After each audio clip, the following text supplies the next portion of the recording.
YouTube, channel YouTube Maestro dan live Instagram Maestro. Seorang public speaker, motivator dan penulis buku bestseller. Sekedar berbagi kebaikan bukan menggurui. Saya perkenalkan tamu istimewa kita saat ini adalah Bapak Parlindungan Marpaung. Apa kabar Pak Parlin? Kabar luar biasa, terima kasih banyak Pak Ronald dan juga seluruh sobat-sobat Maestro dimanapun berada. Kita jumpa kembali. Terima kasih banyak untuk kesempatan kabar luar biasa di dalam anugerah Tuhan, di dalam pemeliharaan Tuhan bagi kita tentunya Pak Ronald. Puji Tuhan kita bisa bertemu walaupun online ini karena keadaan ya. Pak Parlin, bagaimana pendapat singkat Pak Parlin mengenai keadaan saat ini yang disebut-sebut sebagai keadaan yang sulit ini? Gimana Pak? Ya, jadi kalau kita bisa melihat bahwa tergantung dari cara pandang kita terhadap keadaan yang sulit itu, ya kan? Jadi kalau kita berkaca kepada kata-kata sulit, berarti berkaca kepada kata-kata krisis. Ketika kita berkaca kepada kata-kata krisis, kita kembali kepada definisi krisis. Ya, menurut Rizard, seorang jurnalis dari Polandia, bahwa krisis itu adalah ketika banyak pertanyaan-pertanyaan yang tidak bisa dijawab, maka krisis. Jadi masa krisis atau masa sulit itu simpel. Kalau kita lihat ada banyak pertanyaan tidak bisa terjawab, berarti kita dalam kesulitan. Kenapa saya selalu mengalami pergumulan? Kenapa saya harus begini? Itu berarti kita betul-betul dalam keadaan kesulitan. Kenapa sakit saya tidak sembuh-sembuh? Itu juga dalam keadaan kesulitan. Kalau kita bicara kesulitan, saya lebih suka mengkaitkan kesulitan itu ke dalam konteks krisis ya. Karena kondisi sekarang ini kan kondisi krisis. Nah, di dalam pengertian klasik yang Bapak Ibu, para Sobat Maestro sudah ketahui, bahwa memang krisis itu kan pengertiannya ada dua di dalam tulisan Mandarin, ya kan? Yaitu satu danger, satu lagi opportunity. Jadi krisis itu adalah bisa berpengertian sebagai satu bahaya, bisa berpengertian sebagai satu kesempatan. Nah, kalau kita bisa melihat di sini, dikatakan lebih jauh bahwa krisis atau kesulitan itu berarti bisa membuat kita lebih baik atau malah menjatuhkan kita. Jadi kalau ditanya Pak Ronald dan juga para Sobat Maestro, apa itu krisis? Bagaimana cara pandang kita terhadap krisis? Tergantung bagaimana kita memandang krisis. Gitu. Jadi kesulitan ini. Sebagai contoh nih Pak Ronald dan juga para Sobat Maestro, kalau kita bisa melihat ada begitu banyak sobat-sobat kita yang dia keluar dari perusahaan karena perusahaannya mengalami pandemik ini, dampak pandemik, justru ketika dia tidak bekerja di perusahaan membuat dia bisa menemukan satu bisnis baru, dia bisa menemukan satu aktivitas baru yang selama ini tidak tahu. Nah, baru dia katakan seperti ini, krisis ini justru menjadi jalan Tuhan bagi saya untuk menemukan satu talenta yang selama ini tidak diketahui. Dan puji Tuhan, ternyata justru dalam kehidupan pandemik inilah kehidupan kami lebih baik. Ada juga yang ngomong seperti itu, Bang. Iya, ternyata kesulitan ini harus dilihat dari dua sisi. Ada yang menganggap ini sebagai sesuatu yang mengkhawatirkan, ada juga yang menganggap ini sebagai challenging, tantangan untuk menjadi lebih baik. Yes, betul sekali. Saat ini tim kerja dimanapun, baik itu tim kerja sosial, tim kerja bisnis, dimanapun sedang mengalami disruption. Dan ada tim kerja yang memilih untuk biasa-biasa saja, ada yang memilih diam, ada juga yang memilih giat, seakan mendapat energi baru. Nah, mohon Pak Parlin diberi pandangan bagaimana cara merespon keadaan sulit ini dengan baik, agar kita menjadi lebih kompetitif dari sebelumnya. Ya, jadi saya selalu memakai hukum 90-10, Pak Ronald. Ya. Hukum 90-10 itu hukum yang sangat sederhana, bahwa 10% itu adalah peristiwanya. 90% itu adalah respon kita terhadap peristiwa itu. Contoh, kita tahu di dalam masa pandemik ini jalan Asia Afrika ditutup, jalan Otista ditutup, beberapa jalan ditutup. Nah, jalan ditutup itu kalau kita sedang berkendaraan mobil atau kendaraan motor, ketika kita mau masuk ke Asia Afrika ternyata jalan ditutup. Nah, jalan ditutup itu 10%.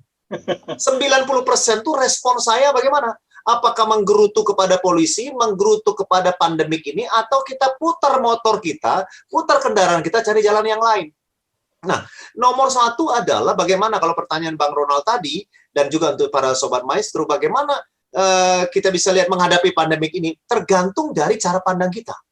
Itu sebabnya dikatakan bahwa orang pesimis, ya kalau kita bisa melihat, orang pesimis itu adalah dia selalu melihat kesulitan di dalam setiap peluang. Tetapi orang yang optimis, dia selalu melihat peluang di setiap kesulitan. Di setiap Ya. Nah, ini poin yang penting kalau kita bisa melihat dalam kondisi yang seperti ini. Jadi artinya bahwa cara kita pertama adalah cara pandang kita dirubah. Ya, yang kedua adalah apa yang mau kita lakukan di sini. Setelah cara pandang berubah, cara kerja kita berubah. Nah, Peter Drucker mengatakan bahwa yang berbahaya itu bukan turbulensnya. Yang berbahaya itu bukan turbulensnya, bukan perubahannya. Yang berbahaya itu bukan juga adalah dampak yang terjadi. Yang paling berbahaya menurut Peter Drucker di sini adalah ketika kita di masa saat ini bekerja, mengambil keputusan dengan logik di masa lalu. Wow. Ah. Dan itu banyak terjadi.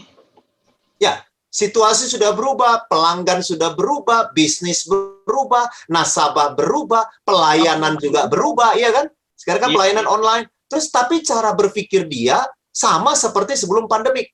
Nah, inilah bahaya terbesar. Ya, lebih mengerikan lagi Pak Ronald dan juga para sobat maestro. Albert Einstein pernah mengatakan seperti ini. Hanya orang gila yang mengharapkan hasil yang berbeda dengan cara yang sama. Itu jelas, saya ingin hasil saya bagus, saya ingin nasabah saya meningkat, saya ingin pelayanan saya meningkat, saya ingin supaya lebih banyak lagi jemaat yang datang, lebih banyak lagi produktivitas yang saya dapatkan. Tetapi cara kerjanya sama saja. Einstein malah mengatakan orang gila. Berarti caranya adalah bagaimana? Rubah cara kerja. Rubah produktivitas kerja kita melalui perencanaan yang berbeda, teknik yang berbeda, pengambilan keputusan yang berbeda. Kira-kira itu yang paling awal dulu, Pak Ronald, kira-kira. Kita benar-benar diingatkan bahwa yang bukan bermasalah. Yang paling masalah bukan peristiwanya, tapi how to respond atas peristiwa itu. Iya. Karena kita tidak bisa merubah lingkungan ini. Kita hanya bisa mengantisipasi. Kita tidak bisa memaksa supaya pandemi ini berakhir. Kita tidak bisa, sobat-sobat maestro sekalian. Tetapi yang sudah pasti adalah kita bisa mengontrol respon kita. Ini yang paling penting. Baik, Pak Barlin, begini. Dalam sebuah tim, ada anggapan begini. Kalau Anda ingin berjalan cepat, ya jalanlah sendiri. Kalau Anda ingin berjalan jauh, lebih berguna, maka berjalanlah bersama anggota tim. Pendapat Bapak bagaimana ini? Baik, jadi di dalam kita kaitkan dengan masa pandemik ini tentunya Pak Ronald ya. Jadi di dalam masa pandemik ini, di dalam masa krisis ini, kita tidak bisa sendirian. Kita harus bersinergi, kita harus berkolaborasi, kita harus pakai suatu prinsip yang tertulis, bertolong-tolonganlah menanggung beban sesamamu. Kita tidak bisa sendirian. Karena kebahagiaan kita bukan karena kita bekerja sendiri. Kebahagiaan kita adalah karena kita memberi. Sebab adalah lebih baik bersuka cita kita memberi daripada menerima. Ketika kita bicara memberi, berarti kita berbicara masalah kebersamaan. Tidak bisa orang melalui masa krisis ini sendirian, itu tidak mungkin.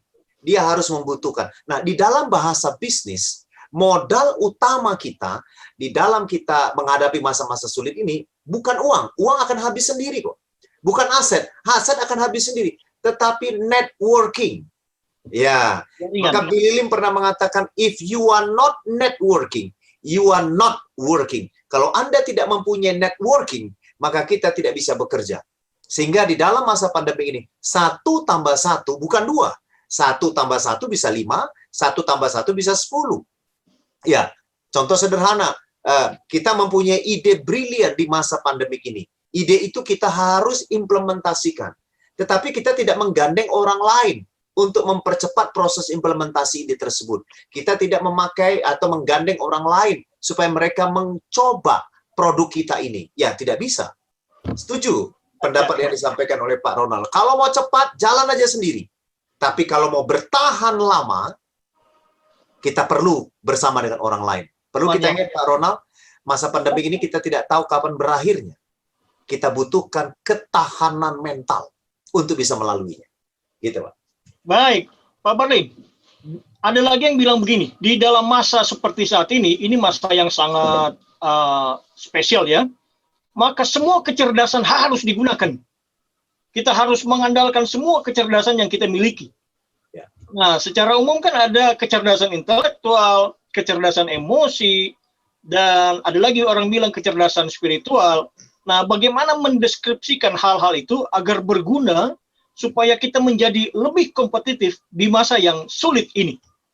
Ya, terima kasih banyak. Pertanyaannya luar biasa, Bapak, Ibu, teman-teman, para sobat maestro yang kekasih pada malam hari ini. IQ perlu? Yes, perlu. SQ perlu? Perlu. EQ perlu? Perlu. Kecerdasan lain perlu. But now, yang paling dibutuhkan bukan IQ, bukan SQ, bukan EQ, tetapi I can.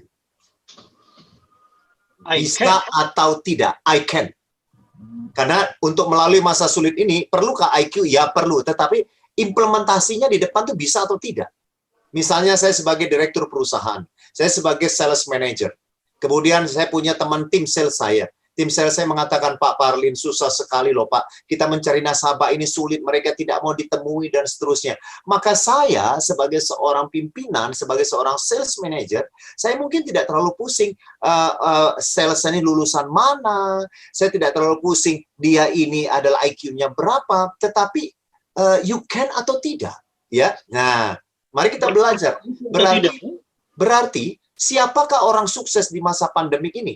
Orang sukses di masa pandemik bukanlah karena pendidikannya tinggi, bukan karena gelar jabatannya tinggi. Orang sukses di masa pandemik ini adalah mereka yang dapat mereka yang dapat menyelesaikan masalah. Itu dia orang sukses.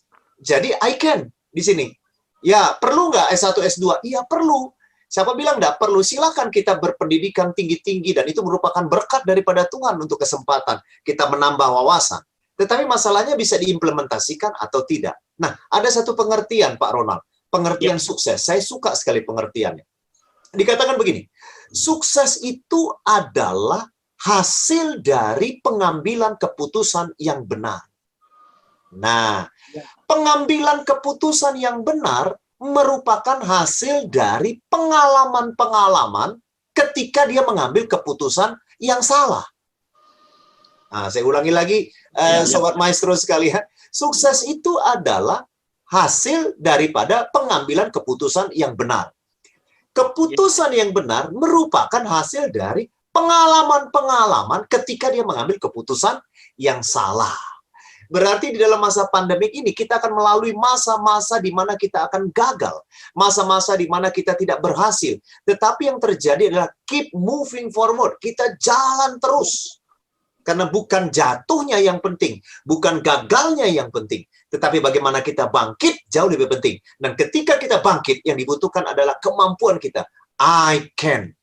Sehingga Thomas Alva Edison ketika dia mengalami banyak kegagalan di masa-masa sulitnya, dia katakan seperti ini, oh saya tidak gagal kok, saya sedang menemukan 1000 cara yang salah untuk berhasil. Dan ternyata dia berhasil. Iya. Gitu. Prinsipnya adalah I can untuk menjadi lebih kompetitif. Iya. Dan dalam tim memang kontribusi yang lebih diutamakan daripada sekedar pencapaian-pencapaian individu, gitu Pak Parlin ya. Yes. Nah Pak Parlin, tadi Pak Parlin bicara tentang pengalaman. Kalau pengalaman itu kan masa lalu, yes, itu terjadi sebelumnya. Sementara kita sekarang ada di masa kini, menyambut masa depan. Orang bilang ada masa lalu, ada masa kini, ada masa depan. Nah, bagaimana Pak Parlin kasih tips kepada kita, kepada Sobat Maestro, bagaimana kita menyikapi masa lalu, masa kini yang sedang sulit orang bilang, dan masa depan yang kelihatannya makin menantang ini. Bagaimana Pak Parlin? Baik, kita bisa melihat Dennis Waitley, dia mengatakan bahwa stability is a myth. Bahwa stabilitas itu merupakan satu mitos. Jadi artinya apa? Tidak ada di dunia ini yang stabil. Ya, itu dia poin pertama. Ya, jadi kemudian siapa itu pemenang, siapa itu yang kalah? Orang yang kalah adalah mereka yang sibuk di masa lalu. Ya, dia selalu nostalgia. Dulu sebelum pandemik begini, dulu sebelum pandemik itu begini. Dia terus bercerita, ditarik-tarik di masa lalu dia. Siapakah yang jadi pemenang itu? Orang pemenang adalah dia yang tahu ada sejarah di masa lalu dan enjoy working. Dia menikmati masa kini dan dia mempunyai visi di masa yang akan datang. Iya, Itu sebabnya pertanyaan Bang Ronald juga untuk para sobat maestro. So, bagaimana kita menghadapi masa depan kita sekarang, ya kan? Nah, menghadapi masa depan kita sekarang, yang pertama adalah menurut saya, dan ini juga sudah diuji oleh berbagai macam textbook, literatur, dan diskusi-diskusi. Nomor satu yang paling penting adalah, nomor satu, ada beberapa poin. Saya biasa menyampaikan 7 poin, Pak Ronald. Ya, ada poin pertama saja yang nomor satu yang paling penting adalah hidup berpengharapan. Iya. Ya, kita hidup berpengharapan. Kenapa? Kita berharap bahwa pandemik ini akan berakhir. Terbukti dengan ditemukannya vaksin nanti, mungkin di 2021 sudah di launching, itu berarti pandemik sudah berakhir. Kita berharap juga, sementara ini belum berakhir, kita punya pengharapan bahwa kita dipelihara oleh Tuhan. Itu pengharapan. Iya. Dan itu yang membuat kita tetap kuat menghadapi masa-masa sulit ini. Ketika kita punya pengharapan. Nomor satu itu pengharapan. Loh, kalau begitu Bang Ronald dan Sobat Maestro, apa itu pengharapan? Saya kasih tahu yang namanya pengharapan. Sederhana saja. Tiap malam kita mau tidur, kita menyalakan alarm. Mau bangun jam 5 pagi. Hebatnya lagi, kita tidak tahu besok masih hidup atau tidak, tapi kita menyalakan jam 5 pagi. Nah, itu namanya pengharapan. Pak Fadin. Dalam masa sulit seperti ini memang kita jangan sampai tidak punya pengharapan lagi. Kita harus selalu punya harapan menjadi lebih baik. Nah, Pak Parlin, kita mau menuju di ujung percakapan kita ini. Sebelum kita ke ujung percakapan kita ini, saya ingat ada buku Pak Parlin yang sangat bestseller itu, diterjemahkan ke dalam berbagai bahasa malah. Kalau judul Indonesianya kan setengah kosong, setengah isi. Setengah isi, setengah kosong. Setengah kosong. Sebenarnya Pak Parlin mau bilang apa itu? Singkat aja Pak Parlin, mau bilang apa itu? Ya, hidup ini tidak sempurna. Hidup ini kita punya banyak kelemahan-kelemahan. Bahkan ketika masa sulit ini pun, kita hidup berkekurangan. Kita hidup berkurang. Tetapi ke atas pemeliharaan Tuhan tidak berkekurangan. Itu, kita berkurang tapi tidak berkekurangan. Kita mungkin terjatuh. Bisnis kita mungkin terjatuh. Pekerjaan kita mungkin terjatuh. Tetapi percayalah, karena kita punya pengharapan, kita tidak sampai tergeletak. Nah, ketika kita sudah habis semuanya, kita masih mempunyai satu yang namanya setengah isinya. Apa itu setengah isi? Kita masih punya keluarga. Apa itu setengah isi? Kita masih mempunyai talenta dan juga mungkin bakat-bakat terpendam yang belum kita tahu. Apa itu setengah isi? Kita masih mempunyai teman-teman. Apa itu setengah isi? Kita masih mempunyai tabungan. Apa itu setengah isi? Kita masih mempunyai keluarga. Apa itu setengah isi? Kita mempunyai aset. Nah, saudara sekalian. Nah, fokuslah kepada yang itu. Bukan fokus kepada apa yang kita tidak miliki. Fokuslah kepada apa yang masih kita miliki. Bang Ronald dan juga Sobat Maestro, coba lihat sarang laba-laba yang ada di ujung langit-langit rumah kita. Kita bersihkan sarang laba-laba tersebut. Besok dia masih bikin sarang lagi. Kita bersihkan lagi. Besok dia makin bikin sarang lagi. Karena apa? Karena sarang laba-laba tidak ada di luar. Sarang laba-laba itu ada di dalam. Itulah hidup yang berpengharapan. Ketika krisis memporak-porandakan bisnis, pekerjaan, karir kita, kita tidak goncang. Karena apa? Karena di dalam diri kita masih ada yang bisa kita pakai, sedikit apapun itu.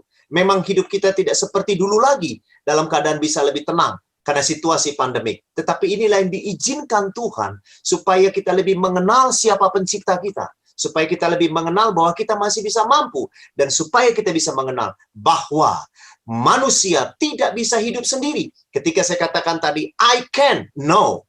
Bukan you can if you think you can. Bukan itu.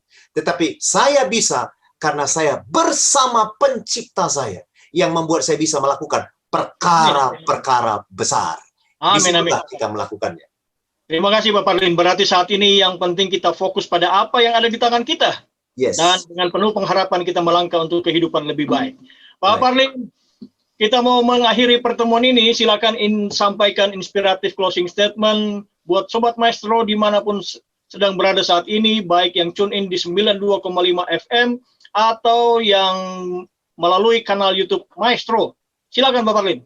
Baik, di negeri 4 musim, di Eropa, di Amerika, di China, mungkin di Korea dan di berbagai tempat kita mengenal ada 4 musim. Musim semi, musim panas, musim gugur, dan musim dingin.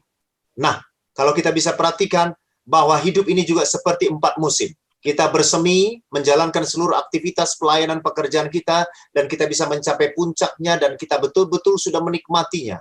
Dan akhirnya kita tidak tahu, tiba-tiba kita masuk musim gugur ketika mulai masuk pandemik ini. Dan pada akhirnya kita betul-betul terpuruk. Semuanya serba terbatas. Tetapi kita punya pengharapan, musim dingin, atau musim dalam keadaan betul-betul pandemi ini akan berakhir dan nanti akan masuk musim semi kembali dan kita akan terus berputar. Satu hal yang pasti, Sobat Maestro dan juga Pak Ronald dan seluruh kita yang menikmati acara ini, Sang Pencipta, Tuhan kita tersebut ada di setiap musimnya dan Dia memelihara, menopang. Tinggal bagian kita adalah berpengharapan dan memohon belas kasihan. Sebab dialah yang berdaulat atas hidup kita, apapun yang terjadi saat ini. Terima kasih banyak. Begitu Pak Ronald.